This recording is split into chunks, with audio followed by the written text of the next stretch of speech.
A Arte da Guerra, de Sun Tzu. Bom, vamos lá, gente. Essa primeiro começa com essa foto aí. Essa foto é uma foto bastante interessante, que é de uma situação que a China falou que não existiu. Na realidade, a revolta da Praça Tiananmen para os chineses não existiu. Então, se você for para a China e falar sobre a Praça Tiananmen, provavelmente você vão sumir com você, no mínimo, tá? Então essa foto aqui é uma foto interessante, porque nós estamos vendo aqui, gente, um estudante na frente de tanques de guerra, porque os estudantes estavam reunindo na praça e o governo mandou tanques para atirar contra os manifestantes. Isso foi feito isso mesmo, né? Mas aqui você vê um estudante enfrentando ele sozinho. O interessante é que o motorista do tanque ele parou o tanque.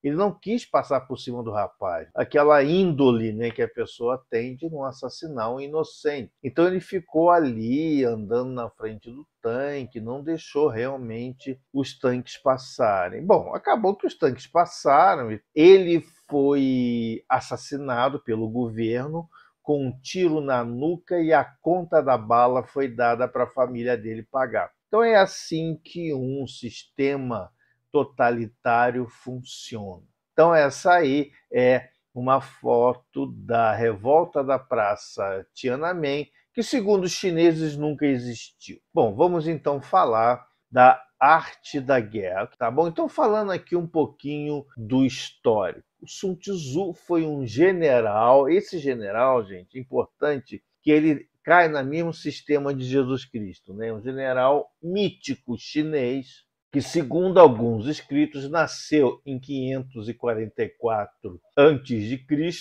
segundo a Wikipédia. Eu sei, muita gente vai falar assim, você está tirando coisa da Wikipédia. A Wikipédia tem coisa que está correta, sim, e esse é um caso, tá? Então, segundo a Wikipédia, Sun Tzu também foi grafado como Sun Tse ou Sun Wu em outras traduções. Ele foi uma figura histórica cuja existência é questionada por vários historiadores. Então é uma personalidade mítica, tá bom? Então Sun Tzu teria vivido no período aí das primaveras e outonos, ou seja, na queda da dinastia Zhou. Então ele foi aí o general do rei Hulu. Historiadores mais recentes dizem que ele existiu em um outro período, tá? Mas a arte da guerra, que foi o trabalho dele, foi no período dos reinos combatentes, 476 a.C. a 221 a.C., tá? Então, baseado nas descrições da guerra desse livro e pela semelhança da forma de redação do texto com outros trabalhos também feitos por outros generais no início aí do que é chamado de período dos reinos combatentes, ou seja, a China ali ela era quebrada em vários reinos que combatiam ali entre si. Qual é a história? Como é que conta isso? Um rei de um desses reinos que estava lutando aí para manter, né? Na época a China eram vários reinos que queriam aí um tomar o outro.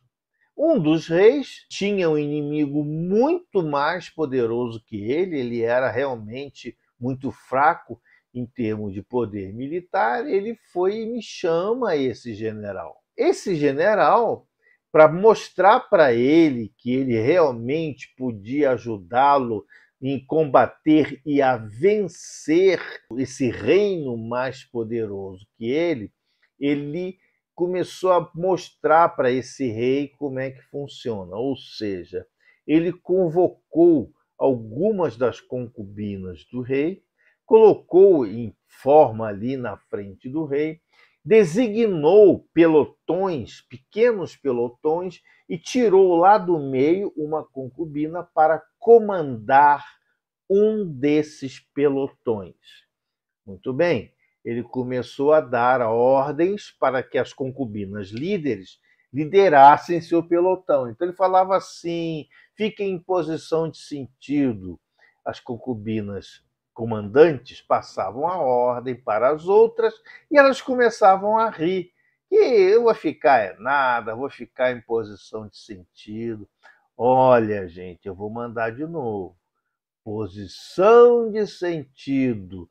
As concubinas líderes passavam a ordem e as outras concubinas começaram a rir.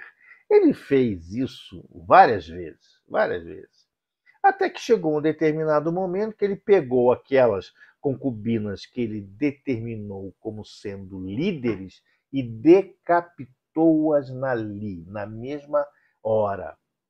Ou seja, a partir desse momento, ele tirou mais líderes dentro dessas companhias para substituir as outras. Quando ele deu a primeira ordem de posição de sentido, todas obedeceram numa disciplina jamais vista daquele rei. Então, uma das lições que ele diz é o seguinte: o comandante ele é responsável total pelo ato do seu comandado. Se o seu comandado não obedece às suas ordens, o responsável é o comandante. E a partir do momento que esse comandante tem o entendimento disso, ele vai, é claro, se empenhar bastante para ser obedecido. Então, essa é uma história que é contada, não se sabe se é verdade, não se sabe se é mentira. Então, se as ordens não são claras e diretas, se as ordens não são completamente entendidas, o general é sempre o culpado. Primeiro princípio aí do livro do Sun Tzu, tá bom? Então, quem é o comandante é o culpado, sim, pelas atitudes dos seus comandados, tá bom? Mas, se as suas ordens forem claras, inequívocas, e os soldados mesmo assim obedecerem, então a culpa é de seus oficiais.